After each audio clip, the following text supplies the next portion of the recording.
સિહોરના town hall ખાતે આજરોજ સ્તન કેન્સર નિદાનનો કેમ્પ યોજાયો હતો।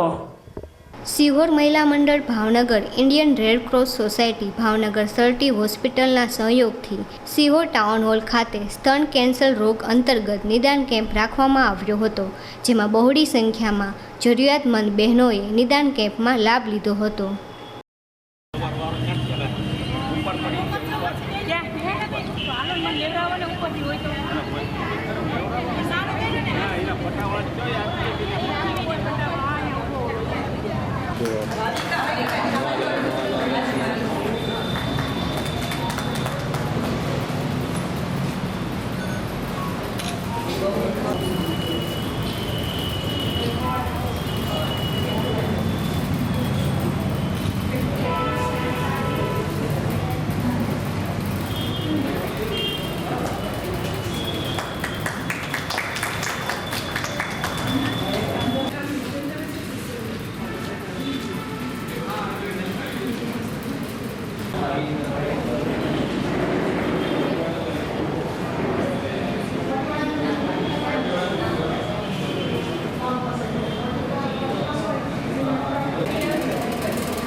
સ્તન કેન્સર માટે તો અત્યારે ઇન્ડિયામાં આપણે સૌથી વધારે કેન્સરના કેસીસ અત્યારે સ્તન કેન્સરના જોવા મળી જાય છે। દર્દીઓ મેમોગ્રાફીનો અત્યારે કેમ્પ રાખ્યો છે આપણે એટલા માટે કે દર્દીઓને પહેલા સ્ટેજમાં જ આપણે શોધી શકીએ અને એની સારવાર કરી શકીએ। ઘણી વખત દર્દીઓ ચોથા સ્ટેજમાં આવે છે, અંદર ગાંઠ હોય, એ લોકો કહેતા નથી, સાચવી રાખે છે, ઘરવાળા નહીં કહેતા નહીં, ઘરવાળા કોઈ લઈને નથી આવતા, એટલે કેન્સરનો જે છેલ્લો સ્ટેજ આવી જાય ત્યારે એ લોકો લઈને આવે છે। એટલે એ બધી વસ્તુથી બચાવવા માટે મારો તો એક આગ્રહ છે કે 30 પછીની જેટલી પણ ફિમેલ છે એ લોકોએ 5 વર્ષે એક વખત મેમોગ્રાફી કરાવવી જોઈએ, જેથી કરીને આ બીમારીનું વહેલા વહેલી તકે નિદાન આવી શકે। એ મેમોગ્રાફીના રિપોર્ટ પ્રમાણે આગળ પછી વર્ષે કરાવી, 3 વર્ષે કરાવી, 5 વર્ષે કરાવી એ વસ્તુ શક્ય બને છે। અને જો મેમોગ્રાફીમાં કંઈ આવે બરોબર છે તો એમાં આગળ જે બાયોપ્સી કરાવી શકાય, બાયોપ્સી કરાવીને એની પર આગળ સારવાર થઈ શકે। મારું નામ જયેન્દ્ર સરદાર, ભાવનગર કેન્સર હોસ્પિટલ આપણે કાર્યરત છે ત્યાંથી આવી છે। આજે સિહોર ખાતે કેન્સર કેમ્પનું આયોજન કરેલ છે રેડ ક્રોસ દ્વારા।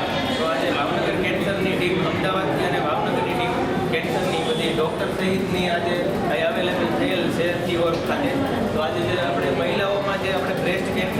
તેનું નિદાન તો થયું હોય તો શું આપણે કંઈ ગભરાવાની જરૂર નથી. ડૉક્ટરની સલાહ લેવી કે શું કરવું શું ન કરવું બધી જે આપણે ડૉક્ટર આવેલા છે નિષ્ણાતો અમદાવાદથી જે આવેલા છે તે એની માહિતી આપશે અને જે આ બધા લેડીઝોનો તપાસ કરશે કે કોઈને સ્તન કેન્સર કે વગેરે જેવી કંઈ બીમારી છે કે વગેરેની એવી બધી.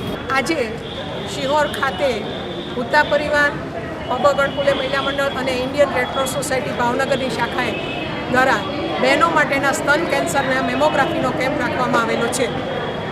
સામાન્ય રીતે આપણા ભારત દેશમાં ભાવનગર જિલ્લો સ્તન કેન્સરમાં નંબર 1 છે અત્યારે, એટલે કે ભાવનગરની અંદર સ્તન કેન્સરના સૌથી વધુમાં વધુ કેસ છે અને બહેનોને વહેલી તકે આ સ્તન કેન્સરની જાણ થાય એટલા માટે આ કેમ્પનું અમે લોકોએ આયોજન કર્યું છે. અને આ પાછળ તમે જુઓ છો એ બસમાં મેમોગ્રાફી યુનિટ છે, જેમાં બહેનોનું મેમોગ્રાફી 40 વર્ષથી ઉપરના દરેક બહેનોએ મેમોગ્રાફી કરાવવી ફરજિયાત છે. અને જો મેમોગ્રાફી કરે અને પ્રાઇમરી સ્ટેજે તો તમારું કેન્સર પકડાય તો તમે તાત્કાલિક સારવાર કરાવી શકો છો. ડૉક્ટરનું પણ એવું કહેવું છે કે બહેનો છે એ પોતાને ગાંઠ હોવા છતાં પણ સંતાડે છે, કોઈને કહેતી નથી, બીવે છે. તો બહેનો આ ડર રાખવાની જરૂર નથી. ડર મુક્ત થઈ અને તમે ખરેખર 40 વર્ષ પછી મેમોગ્રાફી કરાવો ને કરાવો. અને આજે આ જે મેમોગ્રાફી છે એ તદ્દન ફ્રી કરવામાં આવે છે.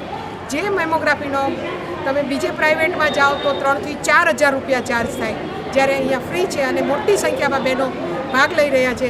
લગભગ આજે સાંજ સુધીમાં લગભગ 100 થી 150 બહેનો ભાગ લેશે અને 40+ બધા જ બહેનોની મેમોગ્રાફી કરવામાં આવશે. અને આ મેમોગ્રાફીનો રિપોર્ટ ત્યાંથી અમને ગવર્મેન્ટમાંથી અહીંયા મોકલશે, ત્યારે બહેનોને આપશું અને ખબર પડશે કે કેટલા બહેનોને ડિટેક્ટ થયું છે.